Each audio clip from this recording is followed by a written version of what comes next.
Welcome to the fourth year. You are a batch which has been to the next year or is learning the next year without passing the last year. Otherwise, usually batches don't reach. So I have taught you Charak, Uttarardha in the third year. I'll be teaching you medical statistics in the fourth year. Now, fourth year is the most important year of BMS. Reason are threefold. तीन तरह के कारण हैं. सबसे पहले fourth year is the last year of BMS. इसके बाद आयुर्वेद की पढ़ाई वापस नहीं करनी है. ठीक है, आयुर्वेद यूज करना है लेकिन कॉलेज जाके, या फिर आप ऐसे कह सकते हो कि आयुर्वेद का एग्जाम देना जरूरी नहीं है. तो that is the first benefit of coming to fourth year. The second benefit is most of the clinical parts are concentrated in the fourth year. मतलब अपार्ट फ्रॉम फोर्थ ईयर अगर आप क्लिनिकल पार्ट्स देखोगे तो one is gynaecology which is in the third year, प्रसूति and स्त्री रोग. Second is बाल रोग which is in the third year, and निदान which is in the second year. But निदान इज ओनली डायग्नोसिस. तो फोर्थ ईयर में काय चिकित्सा, पंचकर्म, शल्य और शालाक्य, ये चारों सब्जेक्ट हैं, फुल क्लिनिकल हैं. You will get to understand patient better. You will get to treat the patient, get to understand the treatment. So fourth year is the final training. Fourth year is the final training of what you will go and perform in the field. यहाँ आपने miss कर दिया कुछ तो आपको वापस से उस चीज को जब भी क्लिनिक खोलेंगे तो रिफर करना पड़ेगा. यहाँ अगर चीजें पक्की करके रखी हैं तो रेफरेंस बार बार नहीं लेना है. So this is one thing why fourth year is very important. Now the last thing why fourth year is important is it has some subjects like research and medical statistics. These subjects are usually new to us and we are not well versed with the subject. हमको ये subject का पूरा ज्ञान नहीं होता और हम कोई ऋषि मुनि तो है नहीं कि आंख बंद करके ज्ञान डाउनलोड कर लें. तो because these two subjects are new to us, ऐसा हो जाता है कि रिसर्च और मेडिकल स्टैटिस्टिक्स में हम उतनी अच्छी तरह से नहीं लिख पाते. मतलब जैसे अभी मैंने दो एग्जाम्स लिए फोर्थ ईयर के, मतलब आपके सीनियर बैच के. तो एक मिड टर्म एग्जाम लिया था, सॉरी एक प्रिपरेटरी एग्जाम लिया था शुरुआत में, और एक मिड टर्म एग्जाम लिया था. तो preparatory exam was MCQ full. Preparatory exam में मैंने 30 क्वेश्चंस डाले थे, तो बहुत सारे लोग उसमें आंसर नहीं कर पाए भले एमसीक्यू होने के बावजूद. देयर वर ओनली 30 और 32 people who passed because understanding this subject is very difficult. आपने एक बार इसको अंडरस्टैंड कर लिया, then you get the whole concept clear in your mind. उसके बाद आपको कोई प्रॉब्लम नहीं आने वाला. So try to understand the subject, don't by heart the subject. ये सब्जेक्ट बाय हार्ट करने जैसा नहीं है. तो दैट इज वन. सेकेंड में जब उनका रिटर्न एग्जाम लिया था, मिड टर्म एग्जाम, तो many of the students could not write the question paper because they were not sure और they did not know what to write. So इसीलिए medical statistics specifically is a subject which has to be very well clearly understood. Of course medical statistics is a vast subject और आपको जो syllabus में है that is not too much of medical statistics, that is just the basic of medical statistics. The advanced medical statistics will be studied if you are going to MD. MD के first year में research methodology और medical statistics नाम का सब्जेक्ट होता है. That is in very detail. Now there is one more thing in medical statistics that इस paper, ये पेपर 50 मार्क्स का होता है। इसमें 2 सेक्शंस होते हैं, एक रिसर्च मेथोडोलॉजी और एक मेडिकल स्टैटिस्टिक्स। इसमें आपको दोनों सेक्शंस में अलग अलग पास होना होता है। जैसे पेपर 1 पेपर 2 है, वैसे ही इसमें भी अलग अलग पास होना होता है। तो that is why medical statistics को लाइटली मत लेना। कोई भी क्वेरी है, कोई भी कॉन्सेप्ट क्लियर नहीं है, we have ample amount of time. हम मतलब आपके आगे वाले बैच में तो मैंने शायद लॉकडाउन चालू होने के बाद मेडिकल स्टैटिस्टिक्स चालू किया था। It took me around 22 lectures to complete the medical statistics portion, but we have a whole 1.5 year. So we can discuss, visit, revisit, जो कुछ भी करना है हम करके we will have ample of time to solve examples, क्योंकि examples is something by which we will be able to understand the topic better. So right now what we do is, right now we will take attendance. I will open the attendance link. तब तक मैं chat box में आपके link डाल देता हूँ। Okay, मैंने open कर ली। ये मैंने चैट बॉक्स में लिंक डाल ली। आप लोग अटेंडेंस देके आ सकते हैं। There are 32 participants, so we will have 32 attendances. Okay,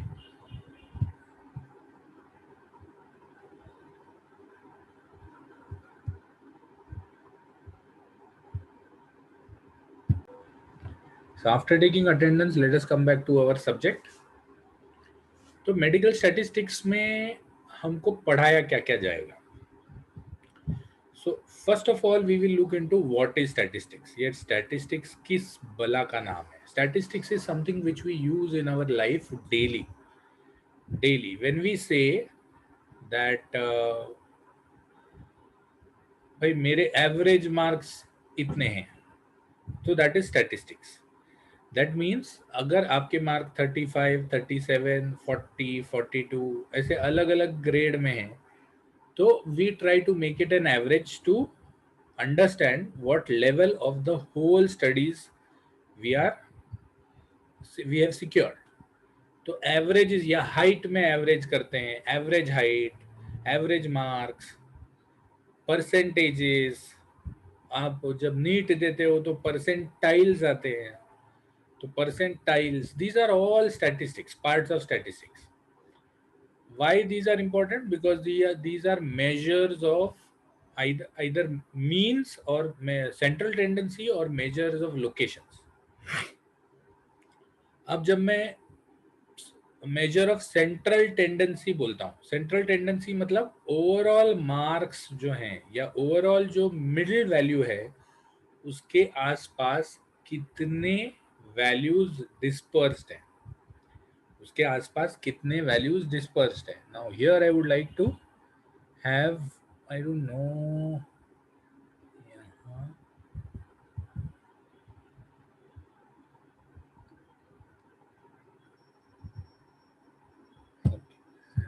annotate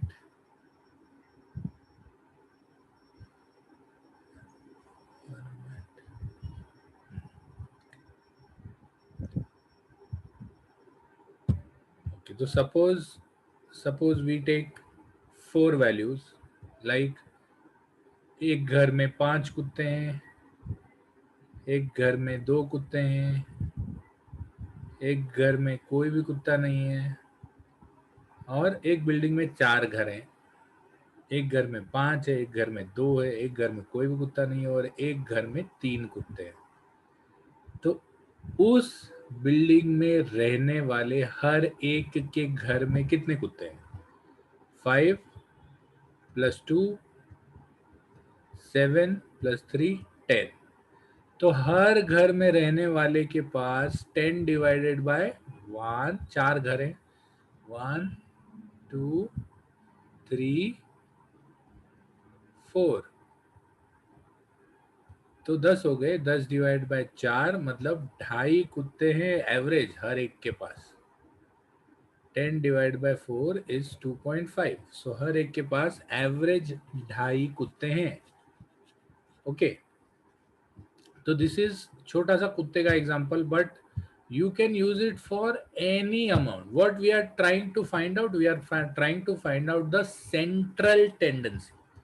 Central tendency is of three types: the mean, the mode, and the median. Mean, mode, and the median. Okay, so these are known as central tendencies. Now the next topic which we will go study in detail, ये तो मैं आपको सिर्फ topic के अंदाजा दे रहा हूँ. The next topic which we will be studying in detail is the measures of location. The measures of location. What do you mean by measures of location? Measures of location are usually taken out in a graph, because we want to know where a particular data is placed, where a particular data is placed when we are talking about the whole data. For example, जैसे मैंने class की exam ले ली, class की exam ले ली, तो समझो यहाँ 0 marks हैं, यहाँ 100 मार्क्स हैं.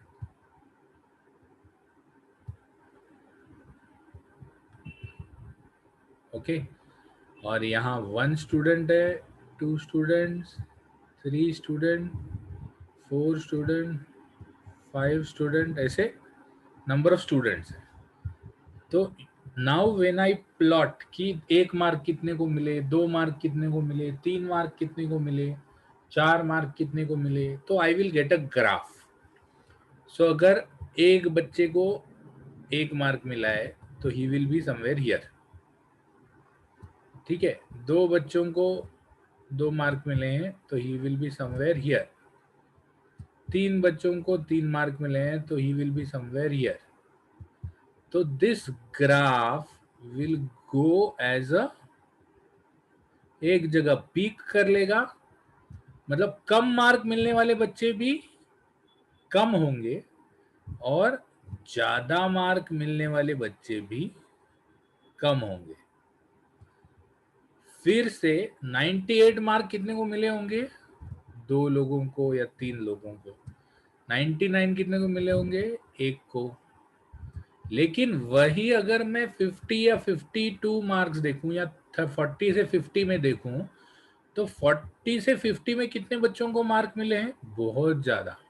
41 में 7 हैं, 42 में 8 हैं, 50 में 5 है.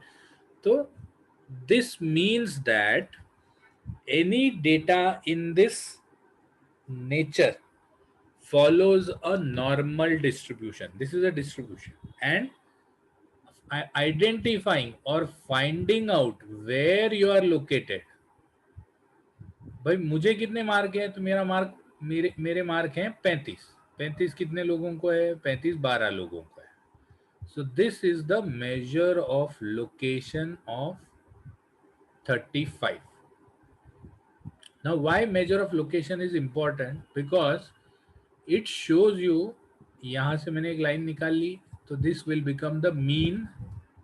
This is the mean. तो measure of location will show you how closer to the mean are you placed. जैसे एवरेज बच्चों का अगर मार्क्स 40 है, 40, आपको मार्क मिले हैं 38, तो आप यहां हो. या फिर आपको मार्क मिले हैं 42, तो आप यहां हो. तो you still are near the average, मतलब आपको बिलो एवरेज या अबव एवरेज नहीं बोल सकते. You are still near the average. कोई एक क्वेश्चन किसी का सही हो गया, आपका एक क्वेश्चन गलत हो गया, तो जिसका सही हुआ वो आगे चला गया, जिसका गलत हुआ वो पीछे रह गया, but still you are near the average. लेकिन अगर किसी को 2 मार्क मिले हैं या किसी को 88 मार्क मिले हैं, तो can you say that they are average. No, because they are either below average or above average. Why? Because they are placed far away from the mean. Far away from the mean. They are placed far away from the mean. So that is why they are either they are called as outliers. Outliers मतलब बाहर हटके, वो तो है अलबेला हजारों में अकेला, तो वैसे आउटलायर्स हैं ये। आउटलायर्स क्या बताते हैं कि these particular entries or these particular data is not correlating or is not with the mean. So this is measure of location. Measure of location में एक और चीज हम सीखेंगे, that is percentile. परसेंटाइल में क्या करते हैं कि how to plot a percentile और हाउ टू परसेंटाइल कैसे निकालते हैं आप सबको पता होगा। अगर नीट का एग्जाम लिया जाता है तो नीट का एग्जाम में सबसे ज्यादा मार्क मिलने वाला जो है वो 700 में से अगर उसको 682 मिलते हैं तो that 682 is concerned is 682 is taken as 100%। 100% पकड़ लेते हैं 682 को, तो 1% कितना हुआ? 1% हुआ 6.82। 6.82 विल बी 1%, करेक्ट। तो ऐसे ही एक मिनट इसको रब कर देता हूं।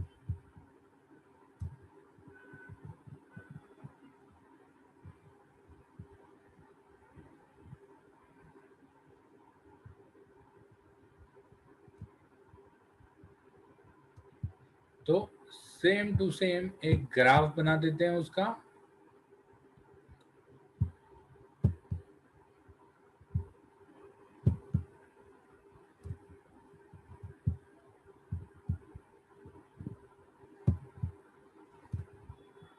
एक ग्राफ बना दिया उसका और इस ग्राफ में जितने बच्चों को जितने मार्क मिले हैं उनने प्लॉट कर दिए और फिर हर एक पार्ट को, ये तो 100% हो गया, दिस इज 100%। सॉरी, मुझे छोटा लेना चाहिए। अब यहां से यहां तक का जो भी पार्ट है उसको हम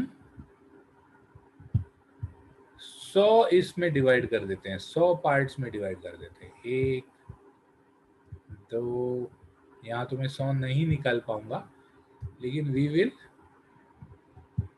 divide the whole graph into 100 parts. तो जब हम 100 पार्ट में इसको डिवाइड कर लेंगे,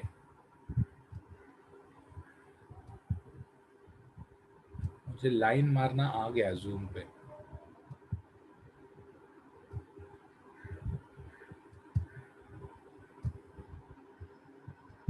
ओके। थोड़ी अभी बड़ी बड़ी निकालता हूँ क्योंकि हमको ये पार्ट कवर करना है। तो समझो हमने इसको 100 पार्ट्स में डिवाइड कर लिया। तो जब हम बोलते हैं 99th परसेंटाइल, जिसका मतलब है कि यहां जितने बच्चों का नंबर आएगा इस पार्ट में, इस लाइन में जितने बच्चों का नंबर है, that is the 99th percentile. उसके पहले वाले पार्ट में जितने बच्चों का नंबर है that is the 98th percentile. उसके पहले पार्ट में जितने बच्चों का नंबर है that is the 97th percentile. उसके पहले पार्ट में 96th परसेंटाइल। तो यूजुअली नाउ बच्चों का नंबर किधर है? बच्चों का नंबर यहाँ है, number of students, it is on y axis. तो if you see between the 50th, 40th and the 50th percentile, we will have the maximum number of students in a normal distribution. So this is nothing but measure of location.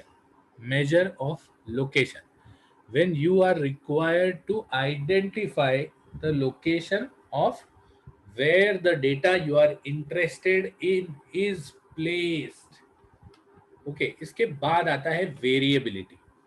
Variability से थोड़ा सा concept, क्योंकि central tendency हमने school में सीखा हुआ है, measures of location जो है उसका थोड़ा बहुत अंदाजा हमको होता है, लेकिन वेरिएबिलिटी, प्रोबेबिलिटी, उसके बाद chi square test, parametric test, non parametric test, उसके बाद uses of different softwares for doing statistics, ये सब जो चीजें हैं, these we have not yet been exposed to. These we have not yet been exposed to. तो इसीलिए statistics is found to be a little bit difficult once this starts, variability starts, but actually it is not. variability भी बहुत easy है, probability भी बहुत easy है. Probability हम जब लूडो खेलते हैं तो हम प्रोबेबिलिटी करते हैं. जैसे अब मैंने चांस फेंका, वो क्या कहते हैं उसको, डाइस फेंका, तो अगर मुझे डाइस फेंकते वक्त एक बार 4 आया, मेरा मेरा जो गोटी है वो गोटी अपने घर से बाहर निकल रहा है, तो एक बार मुझे 4 आया, एक बार मुझे 3 आया, एक बार मुझे 5 आया, एक बार मुझे 1 आया, एक बार मुझे 2 आया.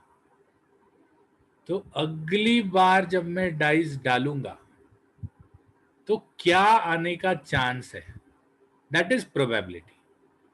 अब सब नंबर एक एक बार हो गए हैं, तो सबसे ज्यादा चांस जो है वो 6 नंबर आने का है.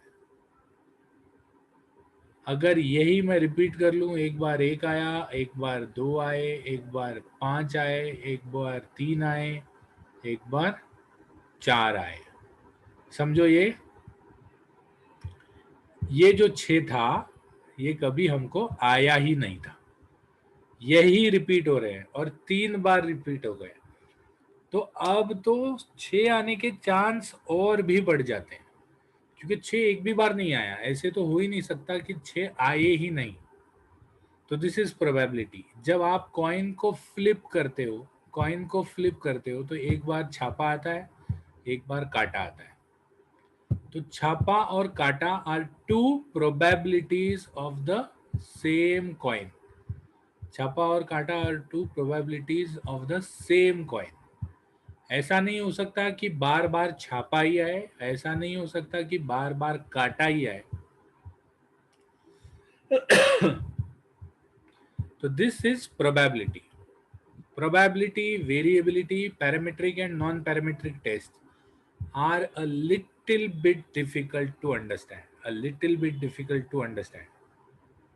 But overall, you will have 3 things. First is part of medical statistics you've already learned in school. Only the difference at that time you did not know that this is statistics. Second, the part which you use in your daily life, like probability with a dice, probability with MCQs, probability with your coin. ठीक है, बहुत time MCQs भी हम solve करते हैं तो हम ऊपर देखते हैं, यार ऊपर वाले 3 का तो D आया, तो इसका D तो 100% नहीं होगा. So that is a probability. So with dice, with MCQs, with coins, whatever, probability के बहुत सारे गेम्स भी होते हैं. आप कोई इसमें गए, मेले में गए, तो वहां पर वो ग्लास के अंदर 2 डाइस रख के 7 अप 7 डाउन खेलते हैं. That is also a game of probability. So all this we'll be learning. We'll start from the next lecture, which is today at 1:30, in which we'll be taking the basics of probability. So thank you so much for attending this lecture, or do attend the next lecture also today. Okay, because we'll be looking into the introduction to probability in that lecture. Thank you so much and have a very nice day.